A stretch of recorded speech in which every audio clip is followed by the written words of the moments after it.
Hi friends, thank you so much for joining me. My name is Lindsay and I'll be your yoga teacher for this video and hopefully for a few more days if you're continuing on our self-care September yoga journey or challenge. So today is day 8. We're just past our halfway point and I thought it was very apt to have a theme that was all about checking in. So when you're ready, let's come into a comfortable seated pose. If you know you're a little bit tight and you want to sit up on a bolster or a block, please do so. And let's just take our hands facing down on the thighs, on the knees, maybe closing off the eyes and taking the gaze down towards the ground, slightly tilting the chin in towards the chest. Now as you do this, just be careful if you're rounding in the spine, especially if that's how your posture is in your regular work day. Try to elongate at the spine as much as possible.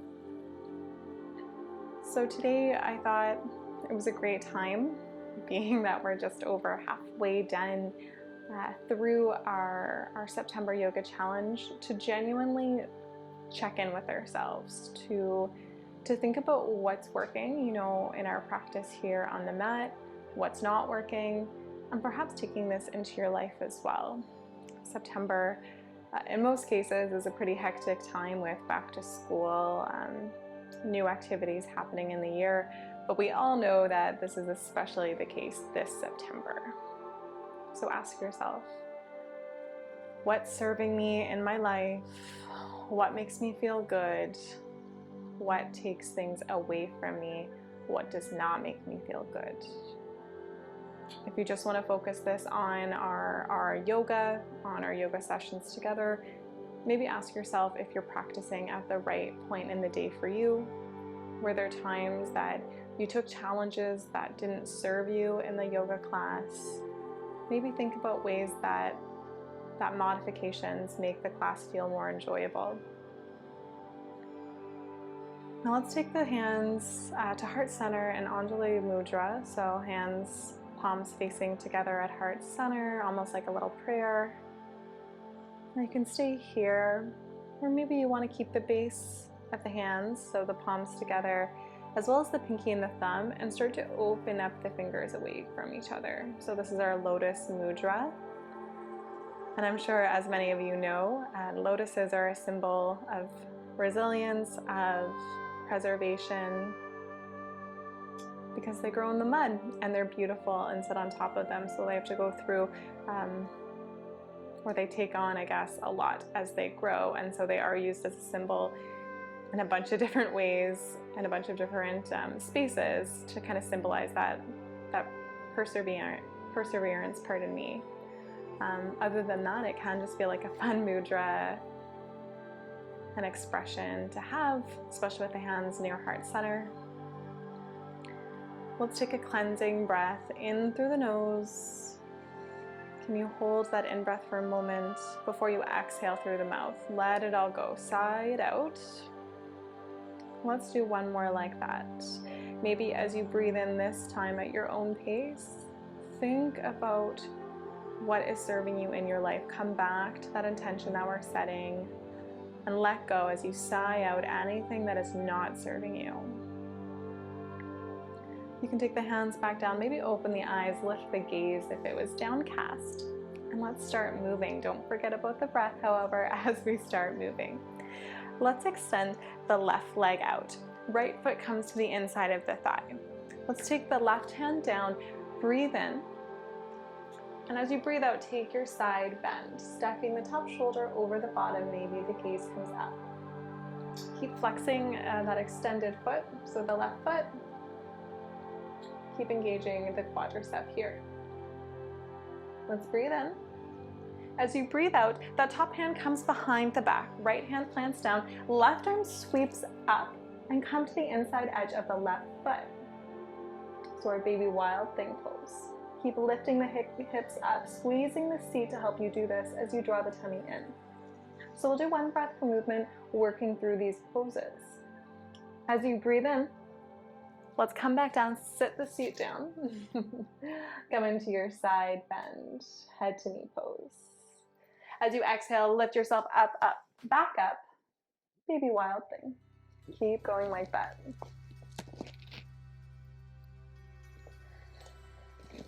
I really like these ones because I find it such an empowering way to move. I mean, there's lots of heart openers, especially as we do this baby wild thing. Moving the spine in different ways. We'll do this one more time. Breathing in to side bend. Exhaling as we lift ourselves back up. Let's hold it here. Hold your baby wild thing. Now this will probably require you to adjust the knees slightly underneath the hips and move the hand underneath the shoulder. Keep on the inside edge of that back foot to come into your modified side plank. Keep holding here.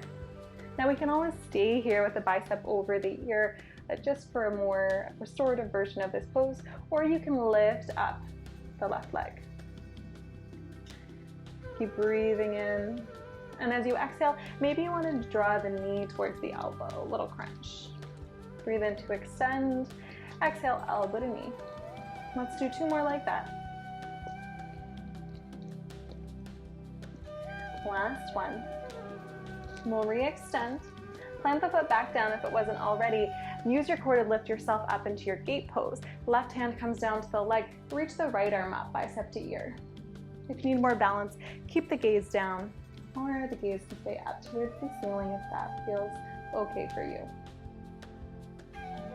And again, you can always stay here. I love gate pose. Again, another heart opener, empowering pose. Or you can start to engage the core a bit more. Lift the bottom hand, interlace all the fingers except for the index finger and the thumb coming into Kali Mudra. And add little side crunches here. So engaging through both of the sides, both of the obliques, that's the side core muscles, and just coming down 1 inch towards that extended leg. Let's do 5 more. 5, 4, 3, 2, and 1. Let's come back up. Taking the right hand back down, left arm sweeps back up into our modified plank pose. And then we'll take the left hand down. Keep lifting into the left leg. Maybe you can tent the right fingers or you can extend the arm. So we're in a version of our tabletop position.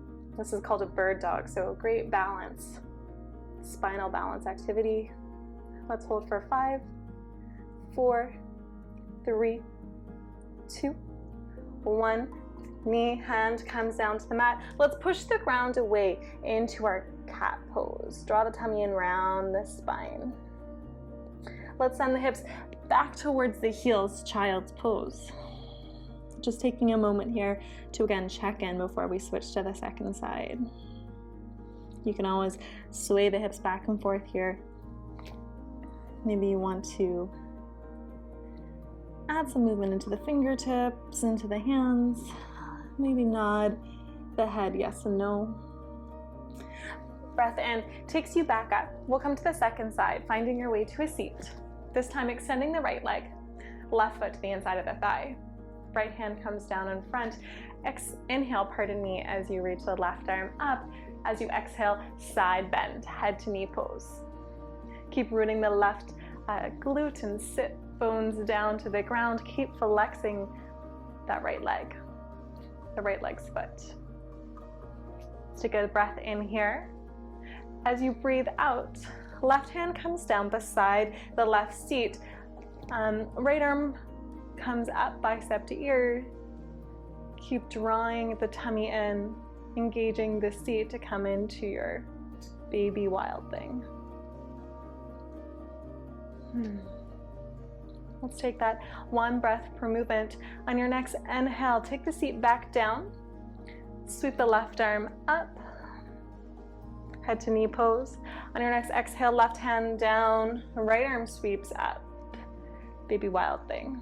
Keep going like that, just on your own time. Move in a way that feels good. So if you only want to statically hold 1, or going back and forth between these poses, so holding 1 and then the other for longer periods of time, listen to your body. On the next one, we'll hold that baby wild thing. Readjust the hand, readjust the leg to come into our modified plank pose.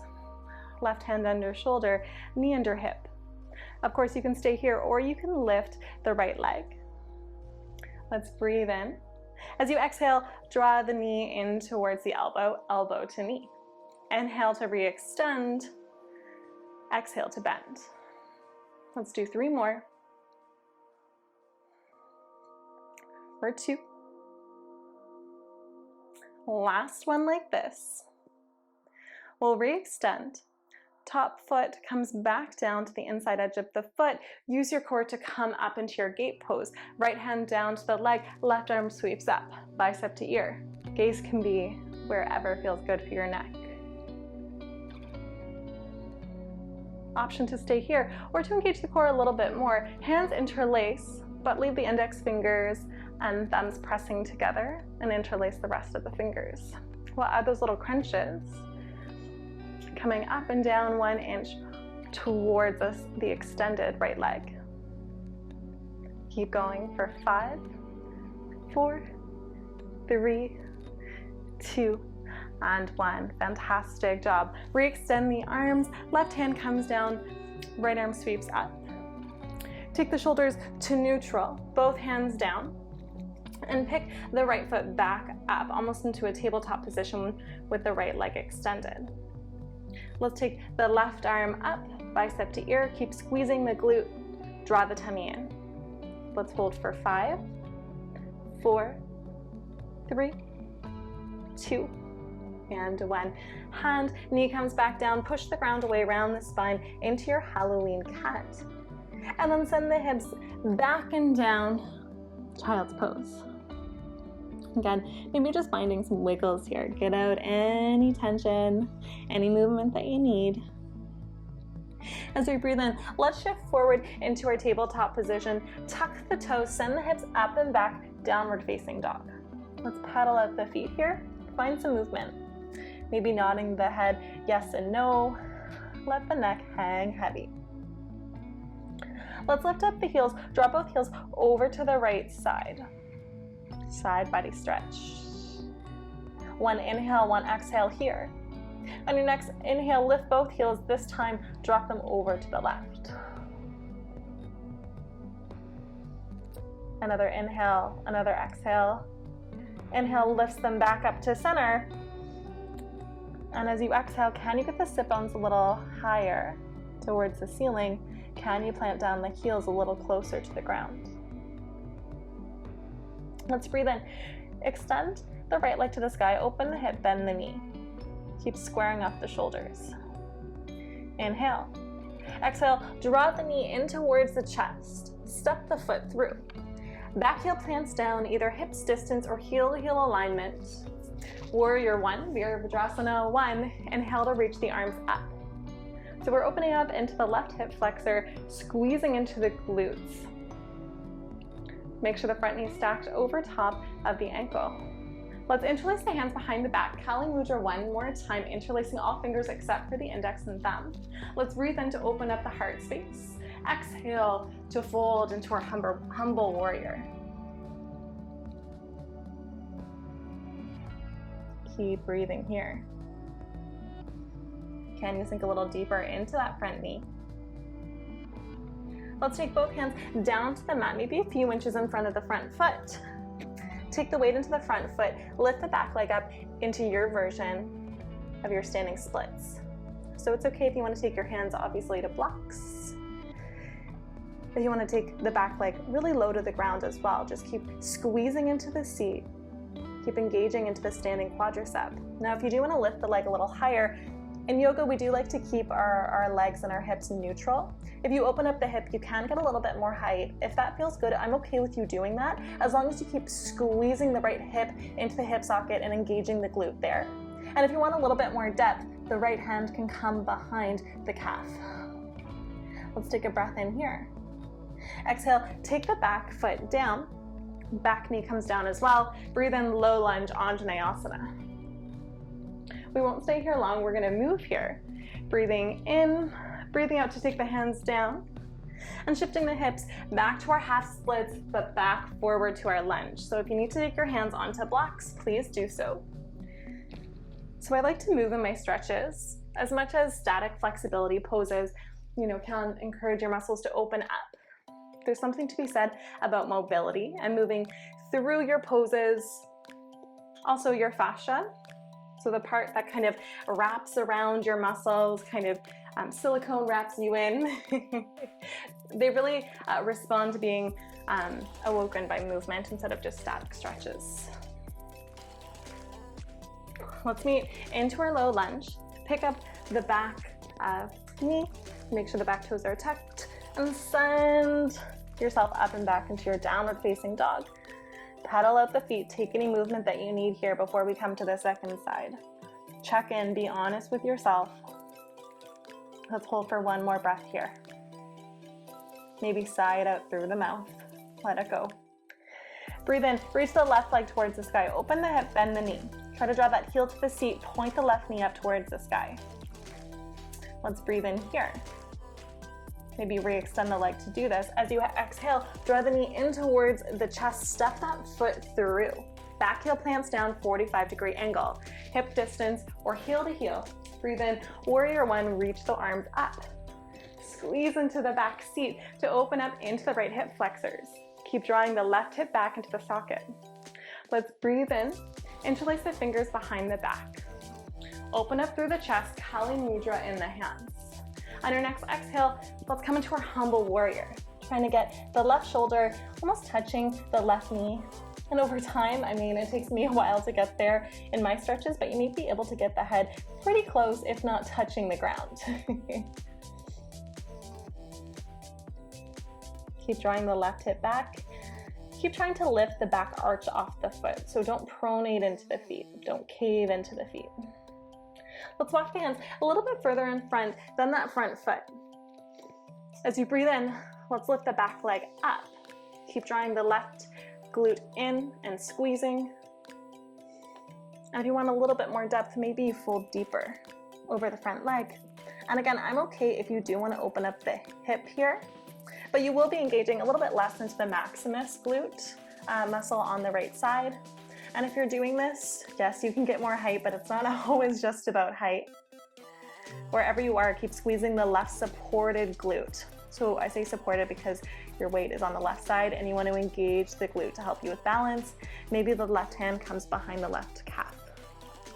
One more breath in here. Take both hands back down. Step the right foot back, take the knee down. Let's breathe in, Anjaneyasana, low lunge. Keep tucking the hips down. Keep tucking the tailbone down. Breathe in. Exhale, hands frame the front foot. And let's go through our half splits and back forward into our lunge. So between the two, inviting the hips and the hamstrings to open up. Maybe even swaying the hips side to side, finding mobility in that ball and socket joint of the hip, and encouraging that fascia that likes to be stimulated with movement to wake up. We'll find our way back into the low lunge. Make sure the back toes are tucked. Pick up the back leg, back knee, and step yourself up and back, downward facing dog. Try to get the heels a little closer to the ground, but if your hamstrings are feeling tight, bend the knees and lift the heels. Check in. Make sure you're doing movement that serves your body. Let's breathe in, shift forward to our high plank. Start to drop the hips down, keeping the toes tucked.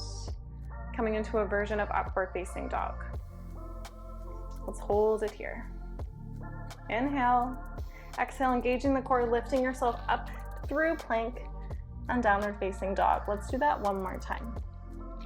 Breathing in, shifting forward through your plank, all the way down to our upward dog. And if you don't want to hold this, come into a cobra with the legs on the ground and maybe with the hands hovering off the ground or the hands beside the ribcage, whatever feels good for you. Let's hold for 4, 3, 2, and 1. Let's release back to child's pose.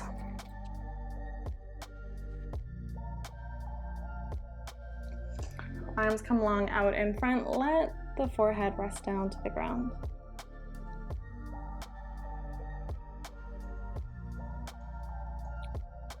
Let's close off our practice by finding our way to a laying down position on the back, whatever way you want to take to get there.